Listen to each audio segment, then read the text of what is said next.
By the time the first emergency call was made in Clydach, the village had already crossed a line it would never step back from. This isn't a story about a sudden explosion of violence in a peaceful place. This is about something far more unsettling, something that seeps into the bones of a community and refuses to leave. What happened in Clydach wasn't a mystery waiting to be solved. It was a progression, a series of moments where people chose silence over action, where normalcy became a mask for something deeply wrong, and where a small Welsh village learned that some things, once broken, can never truly be repaired. Clydach sits in South Wales, nestled in valleys where everyone knows everyone, where routines are predictable and comforting, where the rhythm of life follows patterns established over generations. It's the kind of place where people leave their doors unlocked, where neighbours greet each other by name, where the local pub serves as the village's living room.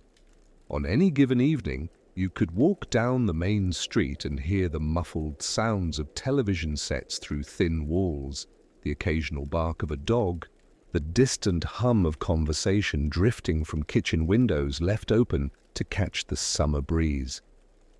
This was a place defined by its ordinariness, by the quiet assurance that nothing truly terrible could happen here. But ordinariness can be deceptive. It can hide cracks that run deeper than anyone wants to admit.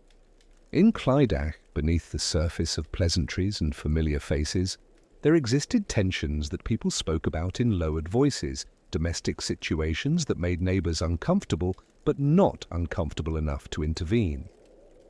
The village operated on an unspoken code, one that valued privacy above almost everything else, that drew clear lines between what was your business and what wasn't.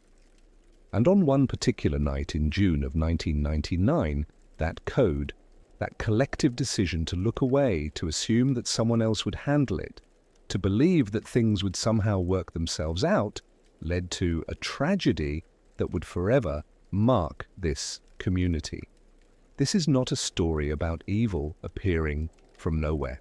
This is about how good people, ordinary people, can stand at the edge of catastrophe and choose to do nothing. It's about the weight of silence, the accumulation of ignored warnings, the moment when a community realizes it missed every opportunity to prevent the unthinkable.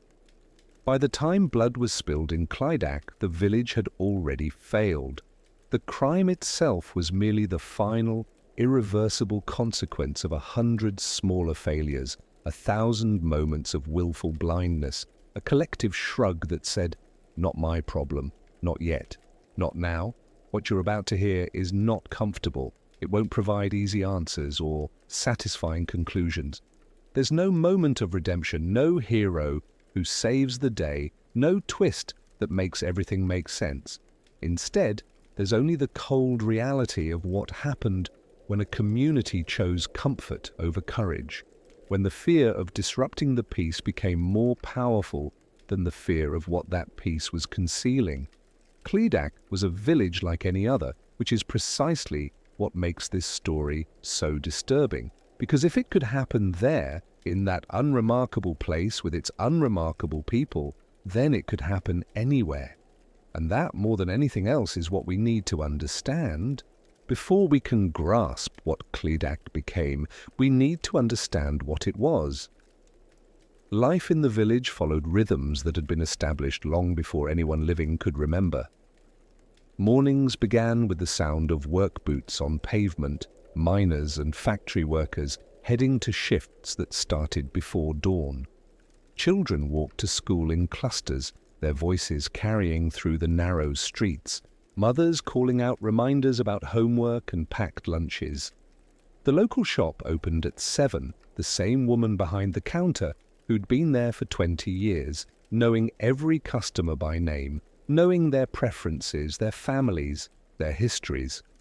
The village pub was more than just a place to drink. It was the social centre, the place where men gathered after work to decompress, where celebrations were held, where disputes were sometimes aired and often left unresolved. On Friday nights, it would fill with familiar faces, the same group sitting at the same tables they'd occupied for years.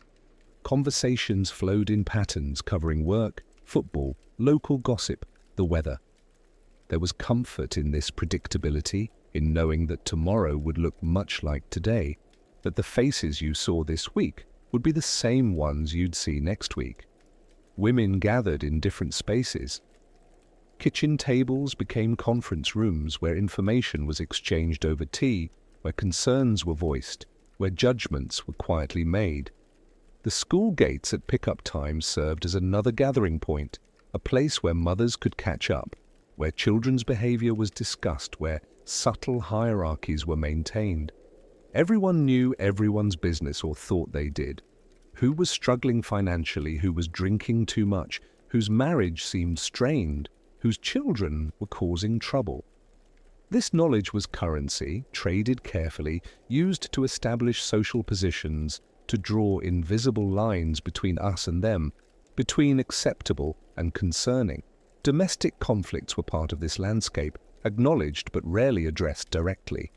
Raised voices through walls, a woman with bruises explained away as clumsiness, a man who drank too much and became aggressive, children who seemed withdrawn or anxious. These things were noticed, commented upon in private conversations, but rarely reported to authorities. The reasoning was always the same. It wasn't bad enough yet. It wasn't really our place to interfere. They're adults. They need to work it out themselves. She'd leave if it was really that bad. He's not actually dangerous, just loud. The children seem fine mostly. This was the culture of Clydach, the unwritten rules that governed how people interacted, how problems were handled or not handled. There was a clear hierarchy of intervention. Family matters were private unless they spilled into public view in ways that couldn't be ignored. Neighbors might express concern to each other, might keep a closer eye on a situation, might even speak to the people involved in carefully neutral terms, but calling the police, involving official authorities, that was seen as a last resort, an escalation that could make things worse, that could mark you as a troublemaker, that could destroy relationships and reputations. The people at the center of what would happen in Clydach were known to the village. They weren't outsiders or strangers. They were part of the fabric of daily life, people you'd nod to in the street, whose children attended local schools, who shopped at the same stores, who drank in the same pub. Their conflicts were visible enough to be noticed, but not dramatic enough, or so it seemed, to require intervention. They represented something common in Clydach and in villages like it everywhere. Couples whose relationships were troubled, whose arguments were loud, whose problems everyone knew about but no one felt responsible for solving. The house on Kelvin Road looked like any other on the street. Red brick, small front garden, lace curtains in the windows. Inside lived Mandy Power with her two daughters, Katie and Emily, and often her mother Doris Dawson, who helped with childcare.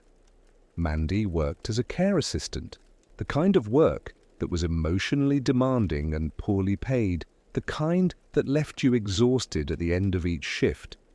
Her daughters were bright, energetic children who attended the local primary school, who had friends in the neighborhood, who seemed like any other kids growing up in a Welsh village.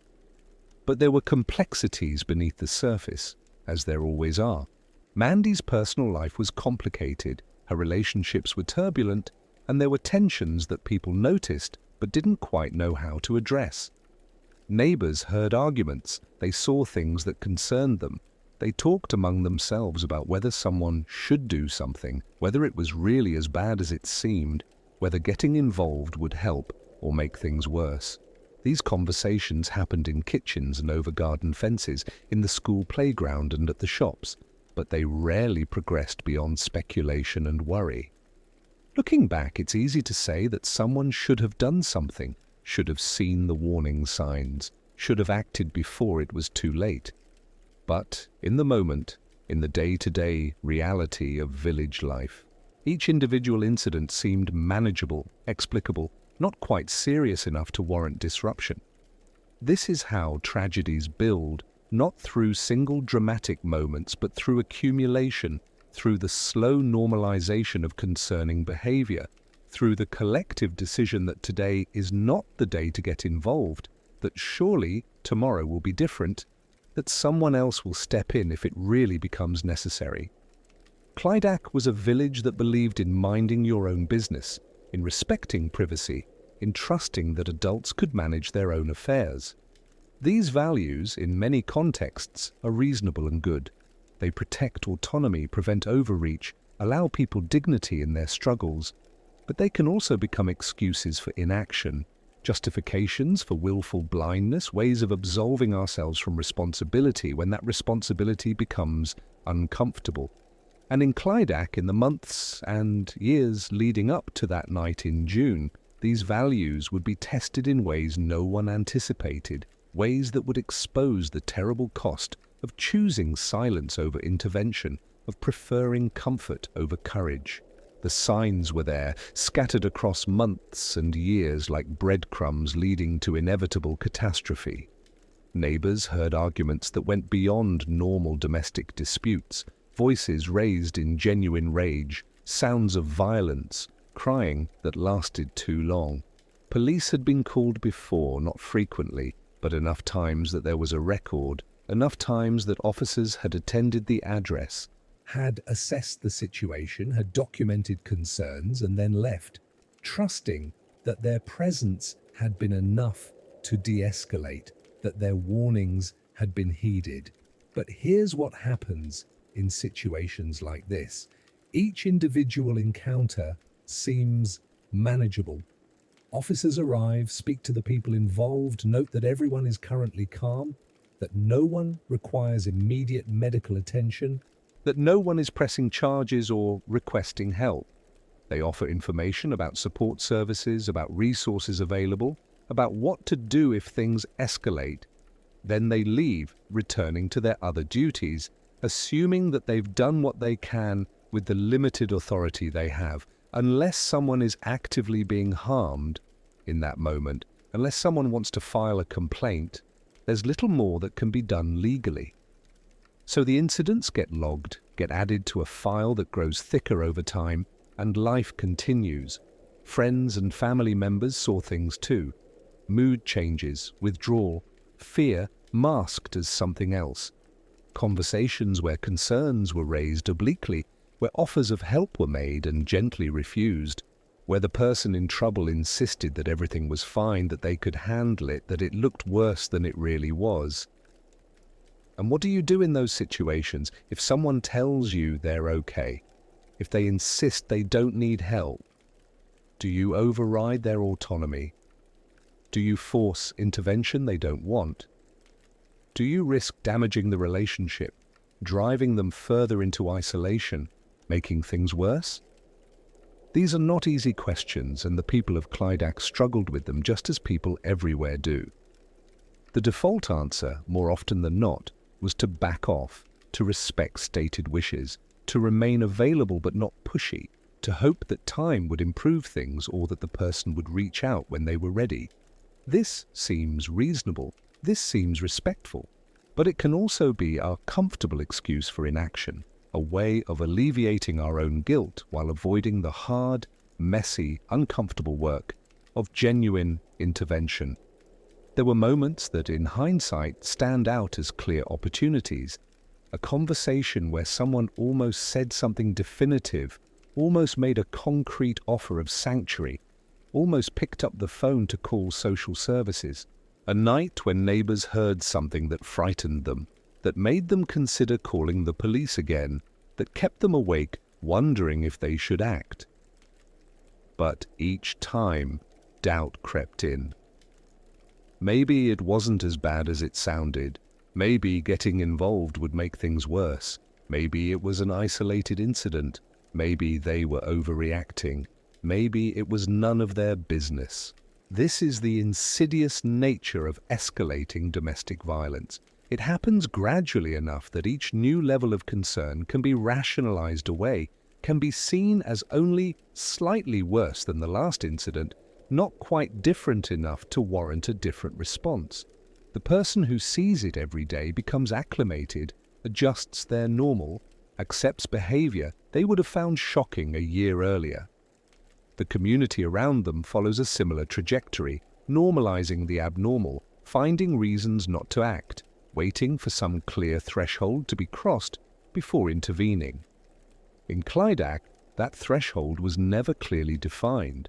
People knew on some level that something was wrong.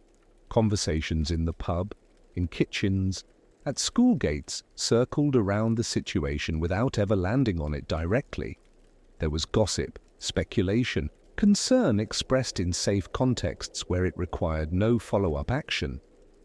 Someone should really do something, people said, the pronoun conveniently vague, the responsibility diffused across the entire community and therefore belonging to no one specifically. The warning signs accumulated like snow on a mountainside, each individual flake weighing nothing, the collective mass growing dangerous. There were incidents at work where Mandy arrived with visible injuries. There were times when the children seemed more subdued than usual, when teachers noticed behavioral changes that suggested stress at home. There were arguments overheard by multiple neighbors, loud enough and frequent enough that they became background noise, just another feature of life on that street. And with each incident that passed without catastrophic consequences, the community's complacency deepened. See, they could tell themselves it's not actually that bad. If it were truly dangerous, something would have happened by now. This is how tragedies happen in plain sight. Not because no one notices, but because everyone assumes someone else will act. Everyone finds reasons why they specifically are not the right person to intervene. Everyone waits for the situation to become clear enough, bad enough, undeniable enough that action becomes unavoidable. But by the time a situation reaches that point, by the time there's no room left for doubt or rationalization, it's often too late. The opportunity to prevent catastrophe has passed, replaced by the grim work of responding to consequences that might have been avoided. The warnings were there. People heard them, saw them, worried about them. But warnings without action are just noise, just background static that eventually gets tuned out. And in Clydach, in the months leading up to that June night, the warnings grew louder and more frequent while the community's response remained fundamentally unchanged. Everyone kept waiting for someone else to do something, kept hoping the situation would resolve itself, kept choosing the comfort of non-involvement over the difficult responsibility of intervention. And that choice, that collective failure of courage and care, would soon have consequences that no one could ignore. Understanding what happened in Clydach requires understanding the power of silence, the way communities can collectively decide not to see what's right in front of them. This wasn't malicious. The people of Clydach weren't cruel or uncaring. They were ordinary people facing a situation that made them deeply uncomfortable, and they responded in the most human way possible. They avoided it. They minimized it.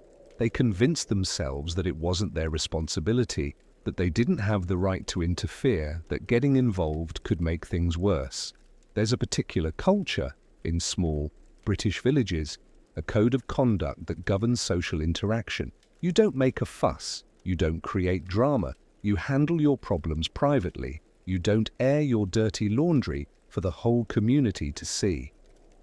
These values serve important functions. They maintain social cohesion, prevent petty conflicts from spiraling, protect people's dignity and privacy. But they can also become weapons of silence, tools for avoiding difficult truths, excuses for inaction when action is desperately needed. In Clydach, the cultural pressure to mind your own business was powerful. People who expressed concern too loudly, who suggested more aggressive intervention, were seen as overstepping, as making problems where perhaps none existed, as not respecting the privacy and autonomy of the people involved. There was social cost to being the person who made waves, who insisted something had to be done, who refused to look away. It was easier, safer, more comfortable to express concern quietly among trusted friends, and then do nothing, to participate in the collective fiction that everything was manageable, that adults were handling their own affairs, that it would all work out somehow. This silence wasn't passive, it was active, maintained through constant effort, through repeated decisions not to act, not to speak up, not to push harder. Every time someone noticed something concerning and then chose not to report it, that was an active choice. Every time a conversation about the situation ended with, "Well, what can you do?" that was an active choice. Every time someone felt uncomfortable but decided not to trust that discomfort, that was an active choice. And those choices, accumulated over time, created a system of protection around the very situation that needed to be disrupted. Fear played a role too. Fear of being wrong, of overreacting, of creating problems for people who were actually fine. Fear of retaliation, of becoming a target yourself if you interfered. Fear of social consequences, of being labeled a busybody or troublemaker. Fear of the complexity of getting involved, of the emotional and practical demands that intervention would require. Fear of failure, of trying to help and making things worse. These fears are understandable, even reasonable, but they can also paralyze, can prevent necessary action, can allow terrible things to happen while everyone stands frozen, waiting for someone else to be brave first. The silence in Clydach was also gendered in specific ways. Women talked among themselves about what they knew or suspected, but those conversations often didn't translate into action. Men who might have had more social power to intervene directly often felt it wasn't their place, that domestic situations were women's business, that getting involved in another man's relationship crossed lines they weren't comfortable crossing. This division of concern, where awareness was separated from power to act, created another layer of inaction, another reason why knowledge didn't become intervention. There were also practical barriers. People didn't know exactly what to do, where to call, what resources existed, what would happen if they reported concerns. The systems designed to help in situations like this, social services, police, domestic violence organizations, felt distant and bureaucratic, difficult to navigate, unlikely to result in meaningful change. There was a sense that reporting would just mean more people knew about the problem without actually solving it, that it would create paperwork and meetings but not protection, that it might even escalate danger rather than reducing it. But underneath all these reasons, all these justifications and fears and uncertainties, there was something simpler and more fundamental. The people of Clydach didn't intervene because intervention is hard and uncomfortable and demanding, while silence is easy. Each day that passed without catastrophe reinforced the decision to do nothing, proved that waiting and hoping was working well enough.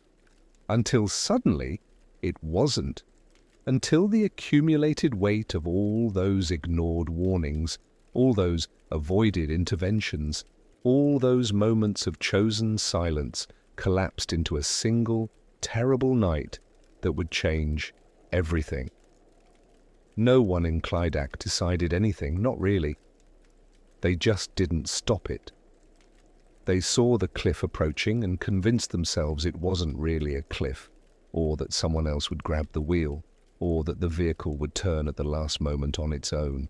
They were paralyzed by diffused responsibility, by the comforting lie that if everyone is responsible, then no one is responsible, by the human capacity to normalize almost anything if it happens gradually enough. And that paralysis, that collective failure to act, would soon prove fatal in ways the village could never have imagined, even as all the signs pointed exactly toward this destination. The night of June 26th, 1999, began like any other in Clydach. The village settled into its evening routines, doors closed against the gathering darkness, televisions flickered in living rooms, the pub filled with its usual crowd. There was nothing to distinguish this night from 1,000 others, no atmospheric warning, no sense of impending catastrophe. Life continued its normal patterns right up until the moment those patterns shattered irrevocably. What happened in the hours that followed is a matter of documented fact, established through investigation, verified through evidence, confirmed through testimony. 4 people died that night in a house on Kelvin Road. Mandy Power, aged 34, her daughters Katie, aged 10, and Emily, aged 8, and Mandy's mother Doris Dawson, aged 80. The violence was swift and brutal, executed with a determination that left no room for survival. This was not a crime of impulse or passion. It was methodical, thorough, final. The timeline has been reconstructed through various sources. The evening progressed normally through the early hours. Routines were followed. Children were put to bed. The house settled into night.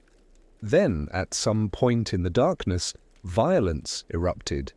The attack was concentrated, focused, left no one untouched. By the time it ended, 4 people were dead. A house that had been full of life was transformed into a crime scene, and Clydach's innocence, such as it was, had been permanently destroyed. The murders were committed with weapons found in the home. The violence was extreme, sustained, deliberate. There was no evidence of hesitation, no sign that the attacker wavered or showed mercy. 2 children, a young woman, an elderly grandmother, all killed in their own home, in what should have been the safest place they knew. The brutality of it defied comprehension, challenged every assumption about human nature and the sanctity of family and the protection owed to the vulnerable. Discovery came the following morning when family members, concerned by missed contacts and unanswered calls, entered the house to find a scene of devastation that would scar everyone who witnessed it. The emergency services were called. Police arrived, followed by ambulances that had no one to save, followed by forensic teams who would spend days documenting every detail, looking for evidence that might explain what had happened and who was responsible. The investigation began immediately, operating under the assumption that time was critical, that whoever had done this might still be nearby, might strike again, might flee if not quickly apprehended. The village woke that morning to a police presence that was unprecedented, to crime scene tape blocking off familiar streets, to the creeping realization that something unthinkable had occurred. Rumors spread faster than facts, whispered conversations tried to make sense of the incomprehensible, and a community that had prided itself on knowing everyone and everything suddenly confronted the terrifying reality that it had known nothing at all. The house itself became the focus of intense scrutiny. Every room was photographed from multiple angles. Every surface was examined for fingerprints, for DNA, for any trace that might identify the killer. Blood spatter patterns were analyzed to reconstruct the sequence of events. The weapons used were collected as evidence. Items that seemed out of place were noted and investigated. The work was meticulous, exhaustive, carried out by specialists who had seen terrible things before, but who were still affected by the scope and nature of this crime. For the families involved, the grief was immediate and consuming. Children lost their mother and grandmother and siblings in a single night. Parents lost a daughter and grandchildren. Extended family members lost people they loved, lost them in a way so violent and sudden that there was no time to prepare, no chance to say goodbye, no mercy in the taking. The pain was raw and total, and it was made worse by the knowledge that this hadn't been an accident or illness or unavoidable tragedy. Someone had done this deliberately, had chosen to end these lives, had destroyed this family through calculated violence. The morning after brought a strange quality to Clydach, a surreal atmosphere where normal life tried to continue while everything had fundamentally changed. People still went to work, still took children to school, still shopped for groceries and walked their dogs. But these activities were performed mechanically with minds elsewhere, with the weight of horror pressing down on every interaction. Conversations that would normally flow easily became stilted, uncertain. What do you say when something like this has happened? How do you make small talk when 4 people have been murdered just streets away? The house on Kelvin Road became both a focal point and something to be avoided. People drove out of their way not to pass it, not to see the police tape and the officers standing guard, and the forensic vans parked outside.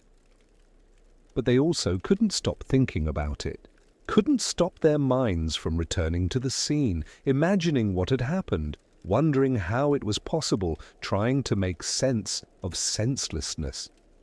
The street that had been just another residential area, unremarkable and forgettable, was now the site of something historic and horrible, a location that would be referenced in news reports and documentaries.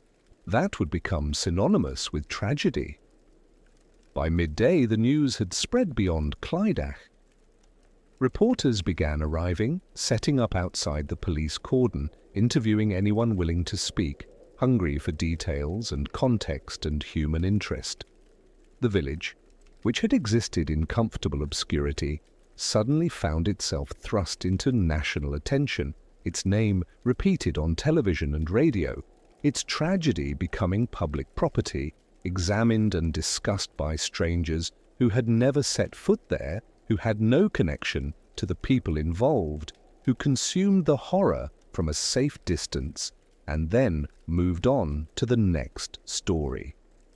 But for Clydach itself, there was no moving on, not quickly, not easily, perhaps not ever. The morning after the murders, the village confronted a new reality. The comfortable assumptions that had governed life here, the belief in safety and familiarity and predictability, had been violently disproven. If this could happen here, to these people, in this place, then nothing was certain anymore. The world had revealed itself to be more dangerous and more cruel than anyone had wanted to believe, and that revelation couldn't be unseen or unfelt. Doors that had been left unlocked began to be bolted. Conversations that had flowed easily became guarded and careful. Trust, that invisible foundation of community life, had been damaged in ways that would take years to repair, if it could be repaired at all. Parents held their children tighter, kept them closer, became hypervigilant about their safety in ways that felt both necessary and insufficient. The elderly became more fearful, more isolated, understanding that even in their own homes, in familiar surroundings, they were not safe. By morning, Clydach knew it would never be the same. The village that had existed before that June night was gone, replaced by something haunted and uncertain, a place that would forever be defined by the worst thing that had ever happened there. The investigation into the Clydach murders became one of the most extensive and controversial in South Wales police history. The pressure to solve the case was immense, both from the families demanding justice and from a public horrified by the brutality of the crimes. Resources were poured into the investigation, specialists brought in, every possible lead pursued with an urgency born of the recognition that this was no ordinary case. But urgency and thoroughness, while necessary, don't guarantee correct outcomes.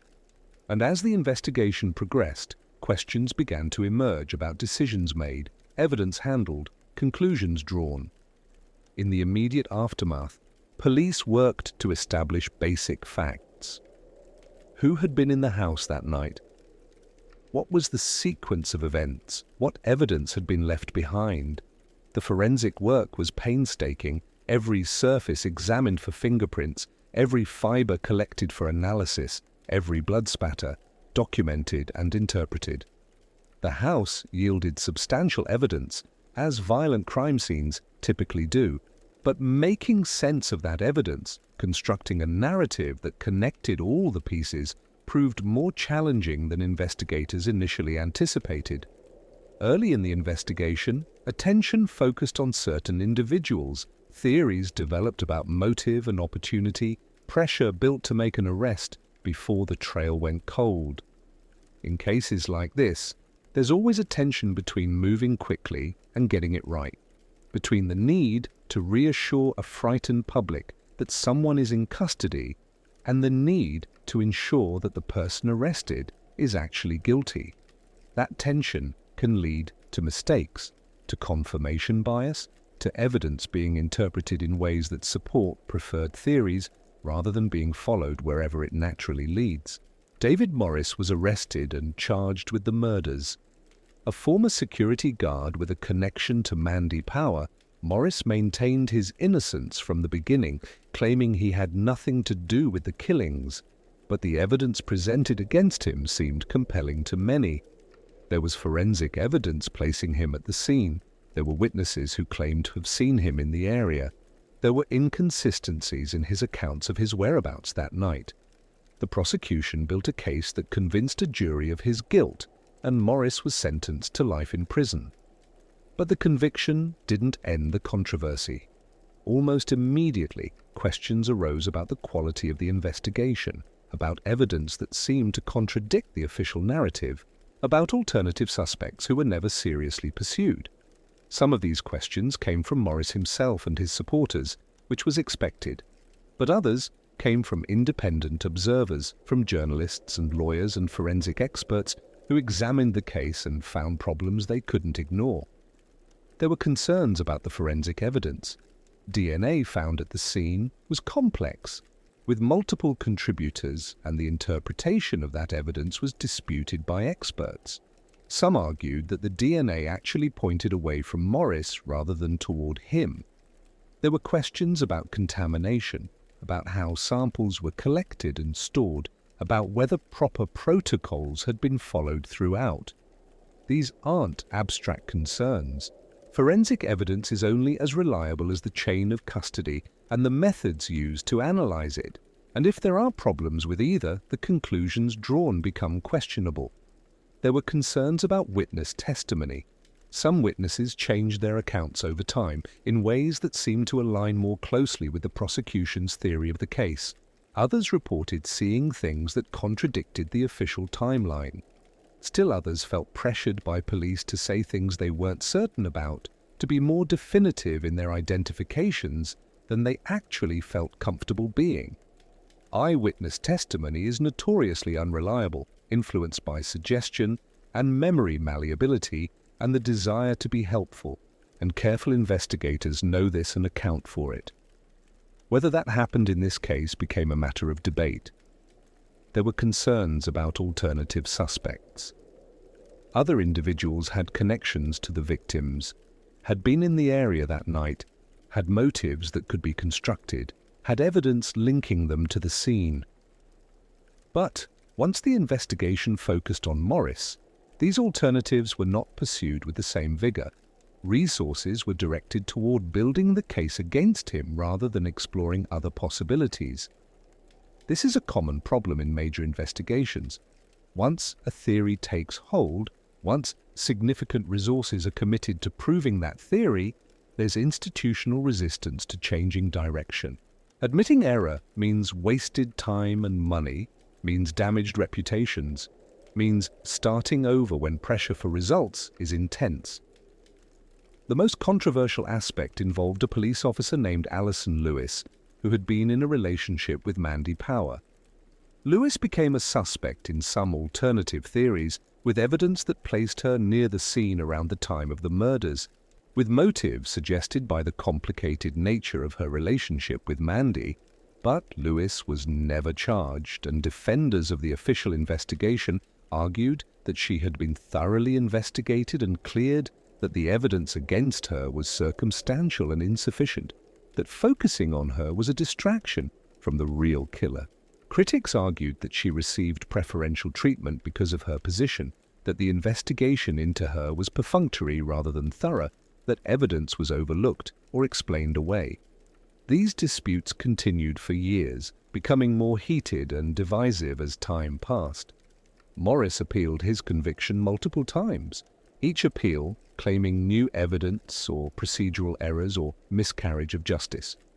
Some appeals were successful in small ways, leading to retrials or reconsideration of specific evidence, but the convictions were ultimately upheld, with courts finding that despite problems and questions, the overall case against Morris was sound enough to sustain the verdict.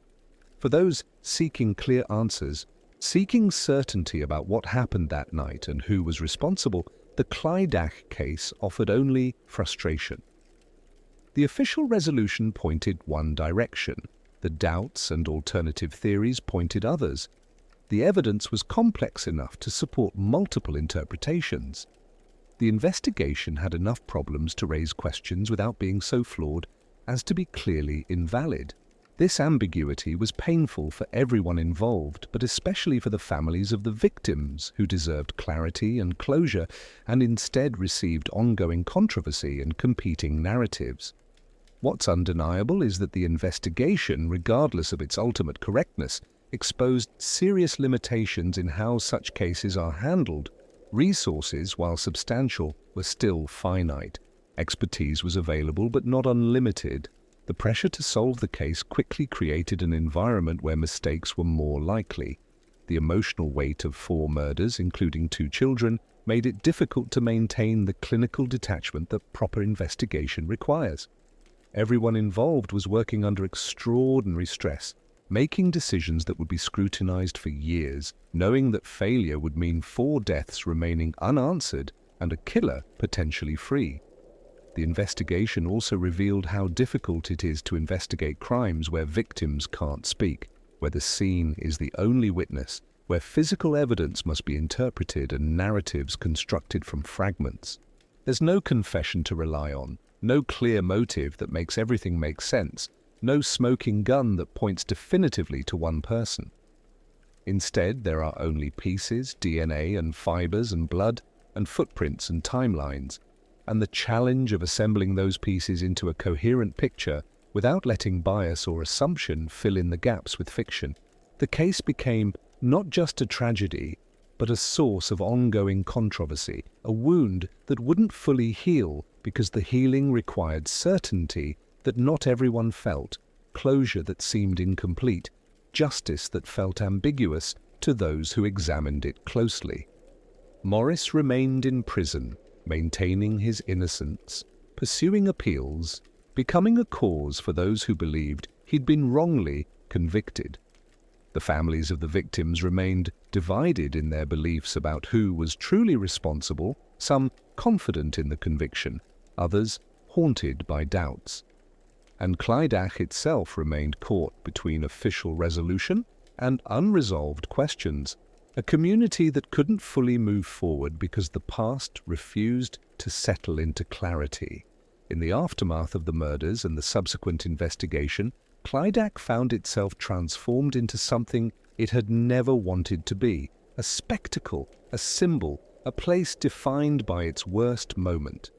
The village became a destination for true crime enthusiasts, for journalists writing retrospectives, for documentary filmmakers looking for compelling stories. The people who lived there, who had their own relationships with the tragedy, who knew the victims or the accused or both, who carried their own complicated feelings about what had happened, found their experiences becoming public property, dissected and debated by strangers. The social fabric of the village, already strained by the murders themselves, tore further under the weight of controversy and division.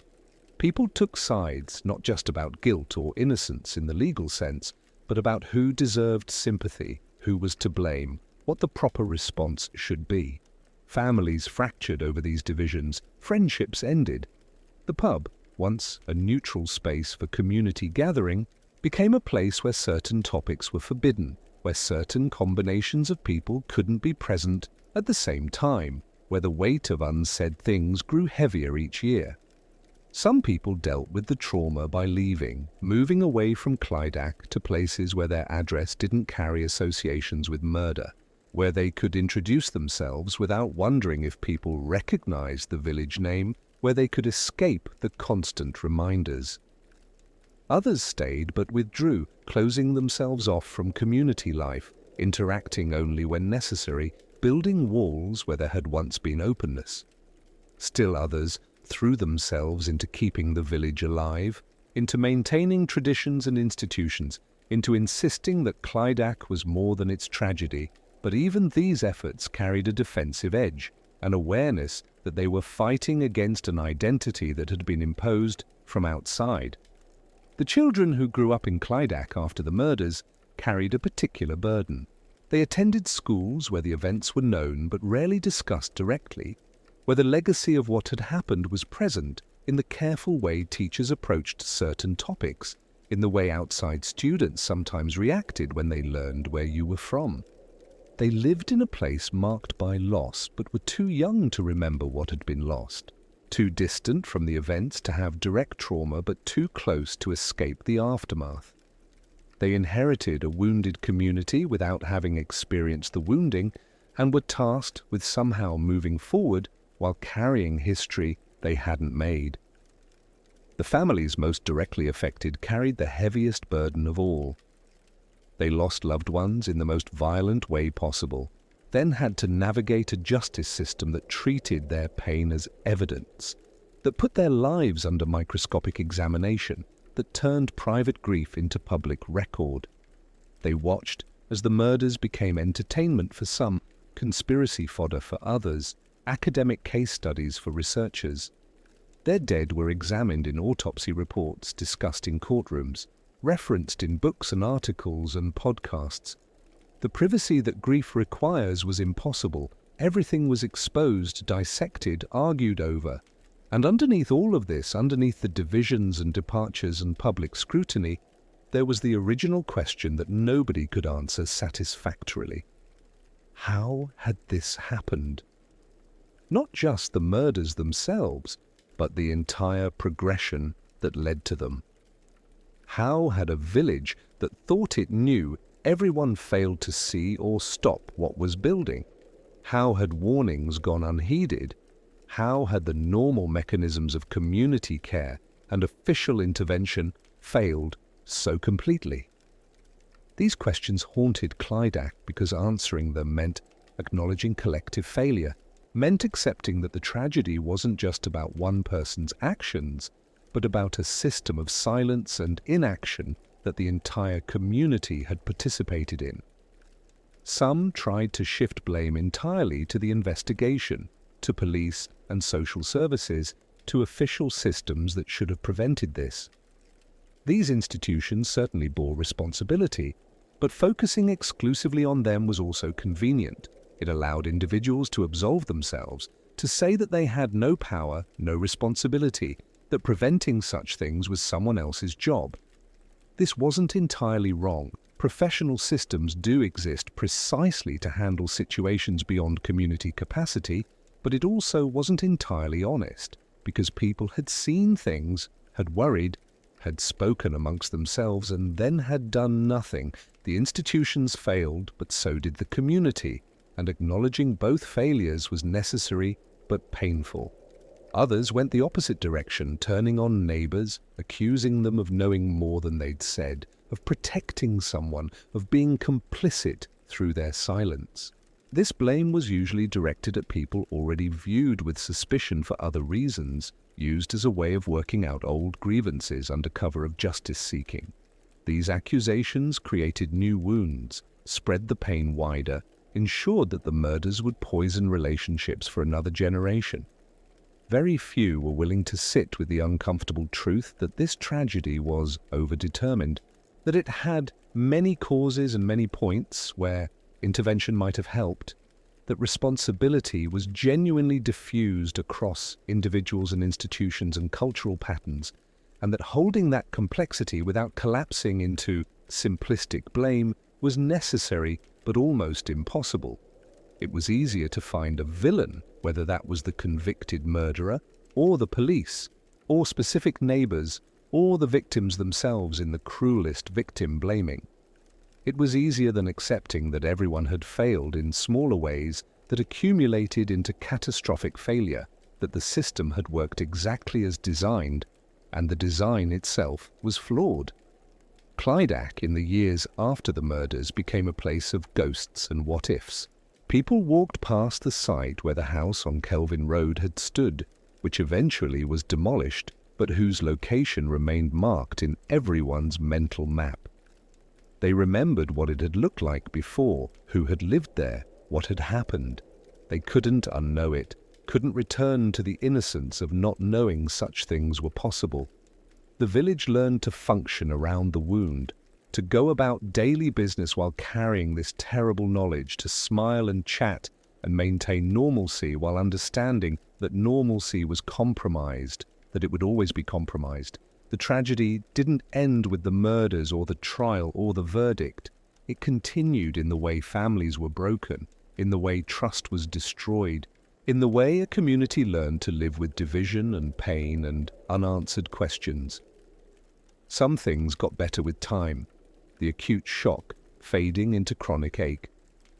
But other things got worse, the original wounds, compounded by all the ways people responded to them, by the blame and the recriminations and the conspiracy theories, and the inability to find any narrative that made sense of senseless violence. The case ended when the gavel came down in the courtroom. The damage didn't, and continues still, decades later, in the memories and nightmares and broken relationships, an inherited trauma of a village that never fully recovered. To understand what Clydach lost, you have to imagine what it was before. Not perfect, villages never are, but functional, comfortable, defined by ordinary joys and ordinary sorrows rather than by extraordinary horror. The murders changed the equation permanently. Before, the village's problems were typical: economic concerns, aging infrastructure, young people leaving for cities, the gradual erosion of traditional ways. After, the problem was existential. How do you maintain community when trust has been shattered? How do you build future when past is dominated by unresolved trauma? The answer, in Clydach's case, was that you do it imperfectly, incompletely, with constant awareness of everything that was lost. The village continued because stopping wasn't an option, because people still needed to live somewhere, because giving up entirely would be another kind of defeat. But it continued differently, more carefully, with less openness and less assumption of safety. The change was visible in small ways: higher fences, security cameras that wouldn't have seemed necessary before, conversations that stopped when strangers approached, a general guardedness that hadn't existed in the same way previously. Comparing before and after is a painful exercise because it highlights exactly what violence takes from communities beyond the immediate victims. It takes ease and trust, and the comfortable belief that terrible things happen somewhere else to other people. It takes the social bonds that allow neighbors to rely on each other, to share concerns without fear of judgment, to intervene when intervention is needed. It takes the collective confidence that even if things go wrong, the community and its institutions can handle it, can protect its members, can prevent the worst outcomes. All of that was damaged in Clydach, and rebuilding proved far harder than anyone anticipated. Some changes were superficial, performative responses to tragedy that made people feel better without addressing root causes. Meetings were held, support services were discussed, new protocols were established for reporting domestic violence. These weren't useless, but they also weren't sufficient. The real changes needed were cultural, shifts in how people understood their responsibilities to each other, in when silence becomes complicity, in how to balance privacy with protection. Those changes are harder to mandate, harder to measure, harder to know if they've truly taken hold. There were attempts to memorialize the victims, to ensure they were remembered as people rather than just as tragedy. Gardens were planted, plaques installed, charitable efforts undertaken in their names. These gestures were sincere and important, ways of saying that Katie and Emily and Mandy and Doris mattered, that their lives had value beyond the manner of their deaths. But memorials are difficult in cases like this. They keep the tragedy present, make it impossible to move past, serve as constant reminders of what was lost. Some people found them comforting, others found them painful. There was no consensus on how to honor the dead without being trapped by the past. The economic impact was subtle but real. Property values in the area declined, not dramatically, but enough to be noticed. Businesses struggled as people avoided the village, as the name Clydach became associated with horror rather than with community. Young families looking for places to settle chose elsewhere, not wanting to raise children in a place marked by such tragedy. The population slowly declined, not through mass exodus, but through attrition, through people leaving and no one coming to replace them. The village-aged grade became more isolated, but there were also moments of resilience, times when the community came together in ways that suggested healing was possible, if not complete. Fundraisers for the families affected by the murders. Support groups for those traumatized by living through such events.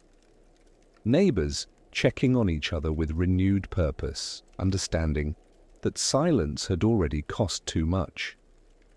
These efforts didn't erase the damage, but they represented attempts to build something positive from the rubble, to honor the dead by creating the kind of community that might have saved them. The children who grew up in Clydach after the murders would eventually become adults with their own complicated relationships to what had happened. Some would leave as soon as they could, wanting to escape the shadow of tragedy, to build lives untethered to this history. Others would stay, feeling connected to the place despite everything, wanting to be part of whatever healing or rebuilding might be possible.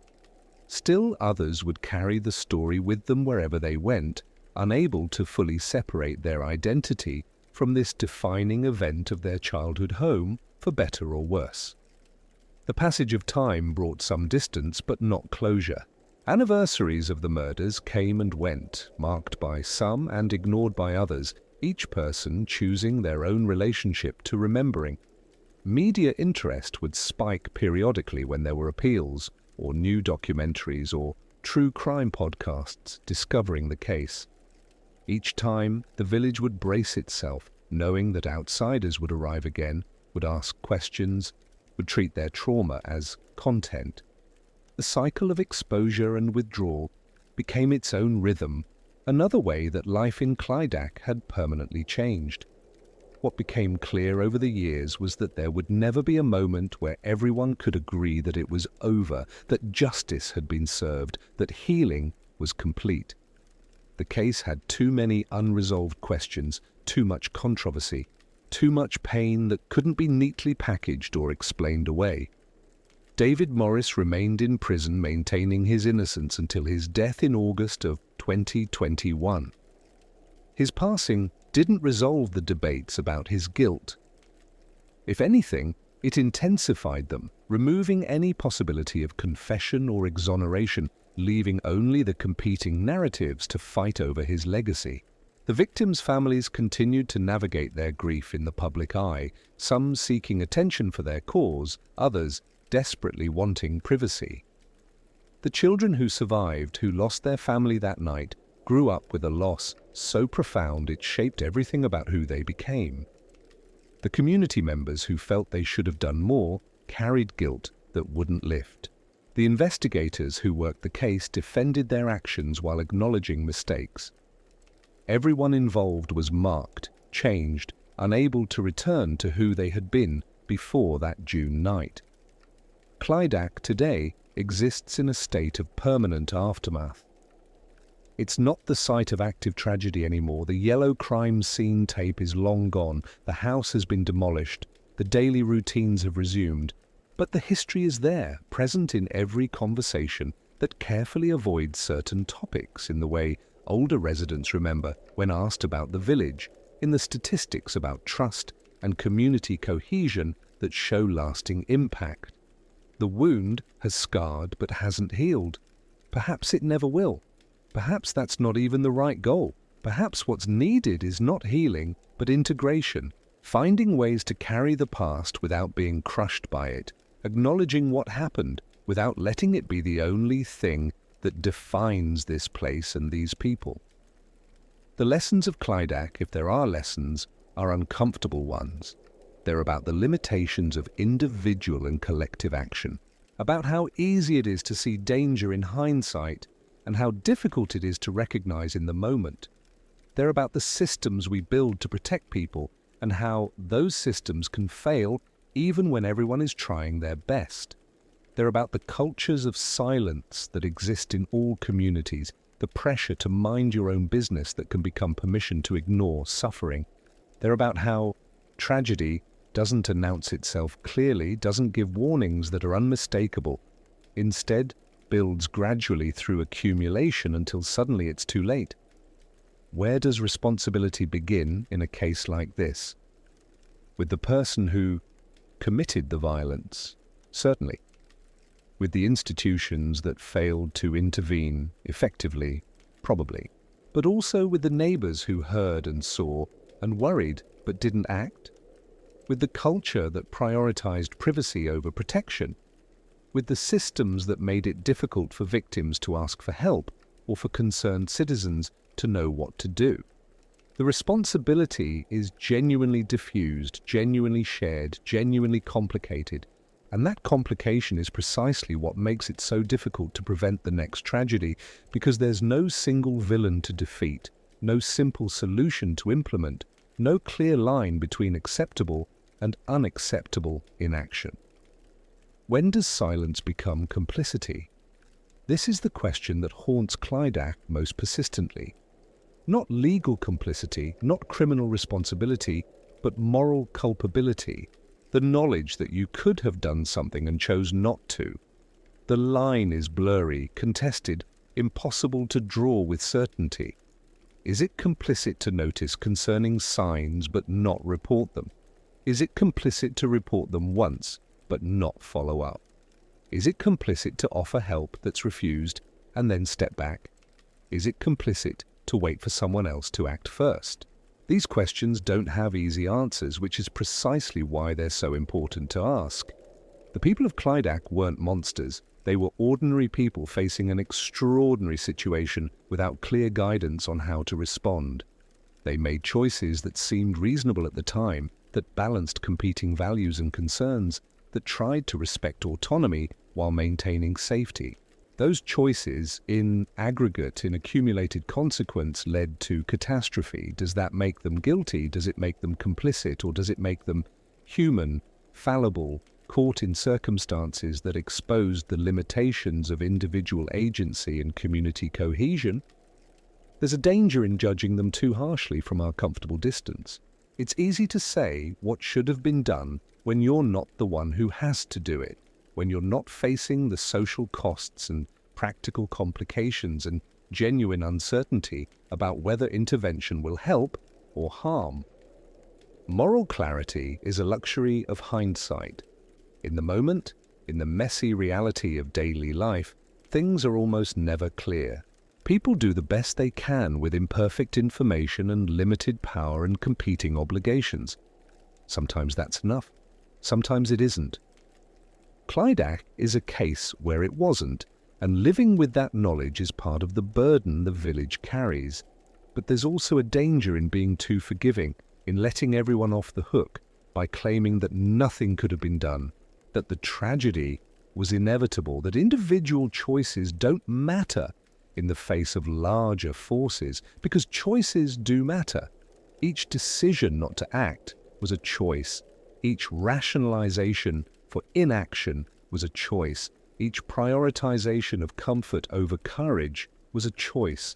Those choices had consequences, terrible consequences, and acknowledging that isn't about assigning blame so much as it is about understanding how tragedies happen and how they might be prevented. The Clydach murders didn't happen in a vacuum. They happened in a context, a culture, a community that had specific values and patterns and blind spots. Understanding that context doesn't excuse what happened, but it does help explain it. An explanation, uncomfortable as it is necessary if we want to do better, if we want to create communities where silence doesn't become protection for violence, where intervention is possible before catastrophe, where the collective failure that allowed 4 people to die might be less likely to happen again. By the time you read or hear about the Clydach murders, their history, a case study, a cautionary tale. But for the people who lived through them, for the families who lost loved ones, for the community that lost its innocence, for the survivors who carry trauma that will never fully heal, they're not history at all. They're present, ongoing, a wound that won't close. The case ended when David Morris was convicted and sent to prison. The damage didn't. It lives on in nightmares and broken relationships and children who grew up without their mother and grandmother and sisters in a village that learned too late what silence costs, in all of us who look at Clydach and see a mirror of our own failures of courage and care.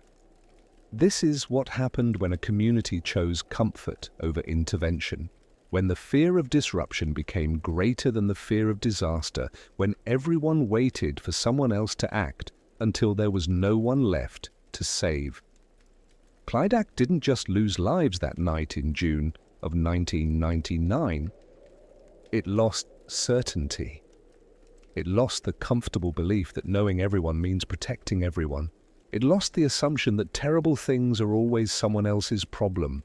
It lost the innocence of thinking that silence is neutral, that doing nothing is not itself a choice with consequences, and it never fully recovered.